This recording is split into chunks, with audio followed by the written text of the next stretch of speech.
लोकतंत्र बचाओ रैली में उपस्थित हमारे इंडिया अलायंस के सभी हमारे नेतागण, कार्यकर्तागण, पदाधिकारीगण, दिल्ली, पंजाब, बिहार से आए हुए सभी हमारे अभिभावक, बुजुर्ग, माताएं, बहनें और नौजवान युवा साथी, आप सबका इस रैली में हम स्वागत करते हैं। आप सब लोगों का अभिनंदन करते हैं। ये दिल्ली की भीड़ बता रही है कि मोदी जी जिस तरह से आंधी की तरह आए थे उसी तरह तूफान की तरह चले जाएंगे। पहला रैली हम लोगों ने पटना में किया, दूसरा बॉम्बे में किया और तीसरा आज जो है दिल्ली में हो रहा है। और मैं बता दूं, देश के कोने कोने में जहां भी हम लोग जा रहे हैं वहां जनता का साथ, आशीर्वाद मिल रहा है। आज हम सब लोग एकजुट हुए हैं देश के लोकतंत्र, देश के संविधान, देश के भाईचारा को बचाने के लिए। जिस हिसाब से देश में बांटने का काम किया जा रहा है, भाई को भाई से लड़ाया जा रहा है, नफरत की राजनीति की जा रही है, उसलिए हम सब नेता आपकी लड़ाई के लिए हम सब लोग आए हैं और आपकी लड़ाई लड़ रहे हैं। और हम लोग सब लोग चाहते हैं कि इस लड़ाई में आपका साथ मिले, आपका आशीर्वाद मिले और आपका प्यार मिले। जो लोग नारा लगाते हैं अब की बार 400 पार,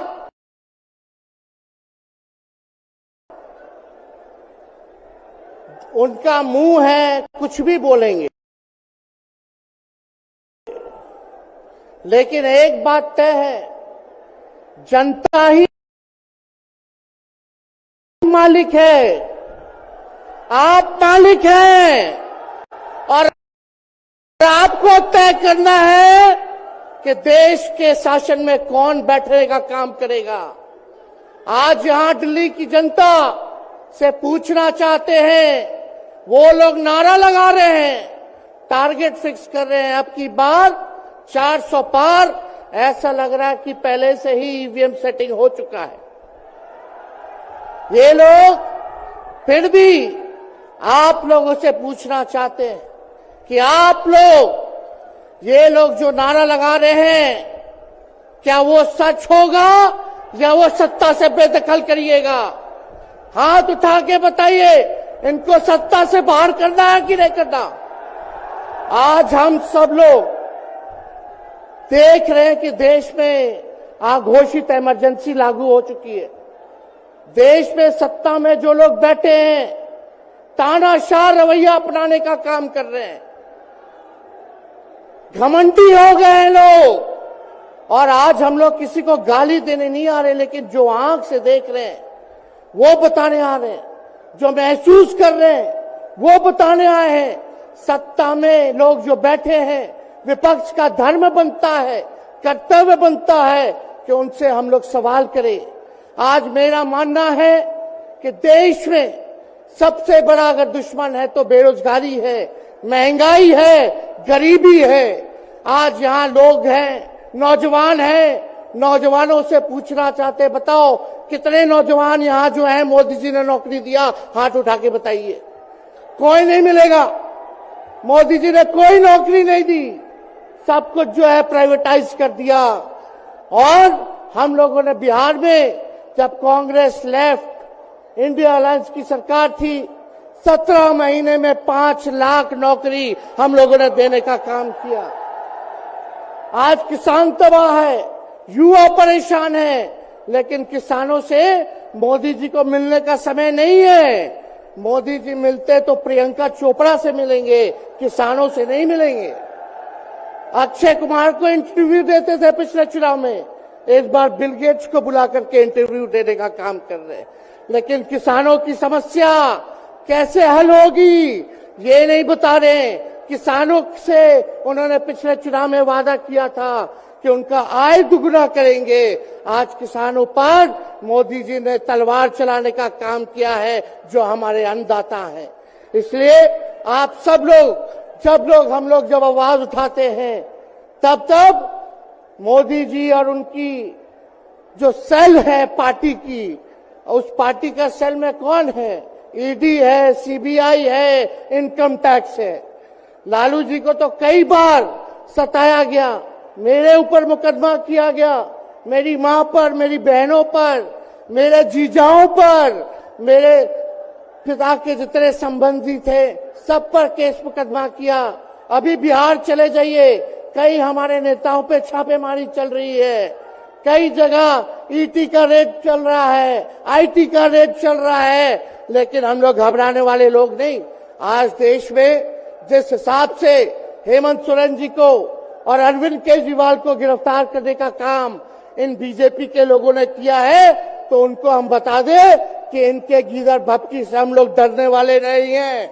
हम लोग संघर्ष करने वाले लोग हैं, और पिंजरे में तो शेर ही को कैद किया जाता है। सब लोग शेर हैं, आप लोगों ने ताकत दिया है, आपकी लड़ाई हम लोग लड़ रहे हैं। कंस राज आप लोगों ने देखा होगा, जब कंस को किसी से तकलीफ होती थी, डर लगता था, तब जेल में लोगों को बंद कर दिया जाता था। लेकिन जेल जाने से यहां कोई डरने वाला नहीं है। कितने लोगों को जेल भेजोगे? लेकिन जब जनता जब जवाब देगी, जब वोट का चोट दीजिएगा, तो मोदी जी हाथ मलने का काम करेंगे, सत्ता से बेदखल हो जाएंगे। इसलिए ये अपनी ताकत को पहचानिएगा। सब लोग चुनाव के समय आप सब लोग पोल कीजिएगा, वोट दीजिएगा, लोगों को भी वोट दिलाने का काम कीजिएगा। बीजेपी के लोग झूठ बोलने वाले लोग हैं। ये लोग यूरिया को भी चीनी बना देते हैं, ये लोग गोबर को भी हलवा दे करके परोस देते हैं, ये लोग आंख फोड़ करके चश्मा दे देंगे और फिर बोलेंगे देखो हमने चश्मा दिया। ये झूठी पार्टी है, इसलिए इन पे विश्वास मत कीजिएगा। मोदी जी कहते हैं कि उनका गारंटी मजबूत गारंटी है, गारंटी की बात करते हैं।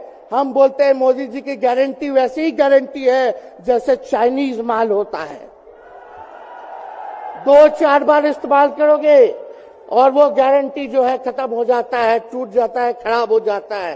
तो जब तक चुनाव है तब तक ही मोदी जी की गारंटी है, बाकी कुछ नहीं। 2 करोड़ रोजगार का क्या हुआ, 15-15 लाख रुपए का क्या हुआ, ये जवाब नहीं देने वाले, लेकिन हमेशा जो है प्रोपेगेंडा चलाने का काम करते हैं और लोगों को भटकाने का काम करते हैं। इसलिए आप सब लोगों को सावधान रहना पड़ेगा। इनके झूठ पे आप लोग विश्वास मत कीजिएगा। और हम सब लोगों ने आज तस्वीर देखा, आज तस्वीर क्या देखा कि आज महामहिम राष्ट्रपति जी अडवाणी जी को भारत रत्न देकर के सम्मानित कर रही थी। मोदी जी अडवाणी जी के बगल में बैठे हुए हैं, राष्ट्रपति खड़ा होकर के सम्मानित कर रहे हैं, लेकिन मोदी जी खड़ा भी नहीं हुए, राष्ट्रपति के सम्मान में खड़ा भी नहीं हुए। इससे पहले भी हम लोगों ने तस्वीर देखी कि राष्ट्रपति पीछे पीछे चल रही है, मोदी जी आगे आगे चल रहे हैं। ये हम आप सब लोगों को बताना चाहते हैं कि इनका संविधान पे कोई विश्वास नहीं है। ये लोग नागपुरिया कानून को लागू करना चाहते हैं, आरएसएस के एजेंडे को लागू करना चाहते हैं। इसलिए ज्यादा कुछ ना कहते हुए एक आंकड़ा हम जरूर बताना चाहेंगे।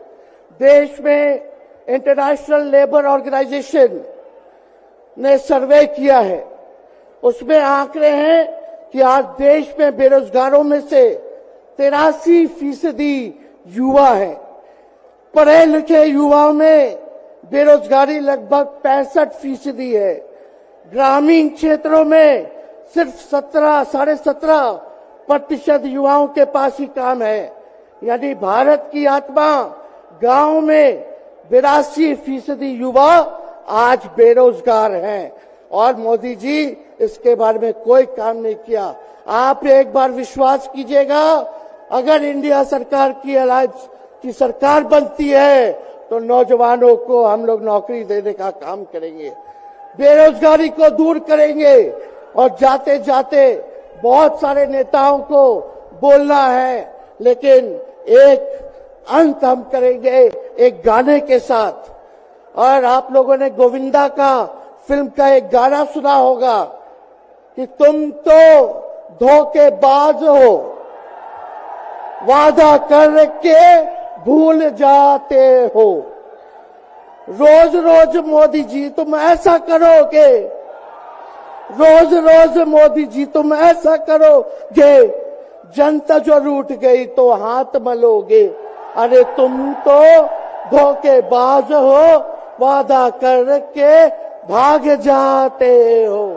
तो आप सब लोगों को बहुत बहुत धन्यवाद। आप सब लोगों का आशीर्वाद मिले और हम सभी लोगों जो है आज मिसेस केजरीवाल और हमारी बहन कल्पना जी के साथ हम लोग जो है मजबूती के साथ खड़े हैं और इस लड़ाई को लड़ेंगे और जीतेंगे। बहुत बहुत धन्यवाद। जय हिंद। बहुत बहुत धन्यवाद। मैं एक सूचना हमारे पुलिस के जो साथी हैं यहाँ पे और जो पुलिस के सीनियर ऑफिसर्स हैं, मैं उनको ये निवेदन करना चाहता हूं। देखिए, ये शांतिपूर्व